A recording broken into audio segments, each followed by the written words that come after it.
ஒரு காலத்துல சிவகங்கைனா வேலுநாச்சியார், ஒரு காலத்துல சிவகங்கை என்றால் மருதுபாண்டியர். இன்றைக்கு வேலுநாச்சியார் எப்படி சிவகங்கையின் அடையாளமோ, மருதுபாண்டியர் எப்படி சிவகங்கையின் அடையாளமோ, அப்படி சிவகங்கை என்றால் சீமான் என்பது அடையாளம். சீமானை தாண்டி யாரா சிவகங்கையின் அடையாளம்? நடிகன் சீமான், கூத்தாடி சீமானே 15 வருஷமா எந்த ஒரு அடையாளமும் இல்லாம தான் சுத்திட்டு திரிகிறாரு. இவரு சிவகங்கைக்கு அடையாளமா? சிவகங்கைக்கு அடையாளமா பெருமை சேர்க்கக்கூடிய வகையில எத்தனையோ பேர் இருக்காங்க. நாங்க அவங்களை அடையாளமா வச்சுக்கிறோம். இந்த கண்ட கருமாந்திரம் கலசடையெல்லாம் கொண்டாந்து சிவகங்கையின் அடையாளம் அப்படின்னு உள்ள திணிக்காதீங்களா. தயவு செஞ்சு அப்படியே தூக்கிட்டு ஓடிடுங்க. நீ அப்பம்பேரை பின்னாடி போட்டு சிதம்பரம்னு போட்டுக்கிட்டு அப்பாவும் மகனும் மாறி மாறி இந்த நிலத்துல 40 ஆண்டு காலமாக சட்டமன்ற பாராளுமன்றத்தில் இருக்காங்க. மரியாதைக்குரிய ஐயா சிதம்பரமும் கார்த்தி சிதம்பரமும். சிதம்பரம் மத்திய அமைச்சர், உள்துறை.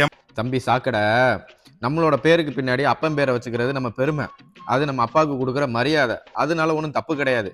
அப்பம்பேரையே மாத்தி வச்சுக்கிட்டு திரிகிறது தான் கேவலம். என்ன, அப்பம்பேரையே மாத்தி வச்சுக்கிட்டு தன்னோட மக்கள் கிட்ட தன்னோட பேரையும் சொல்ல முடியாம தன்னோட பேரையும் மாத்தி வச்சுக்கிட்டு கொஞ்சம் கூட கூச்ச நாச்சமே இல்லாம வெக்கமே இல்லாம அப்பம்பேரையே மாத்தி வச்சுட்டு திரியுறீங்க பாரு. அவங்க தான் வெக்கப்படணும், அவங்க தான் கேவலப்படணும்.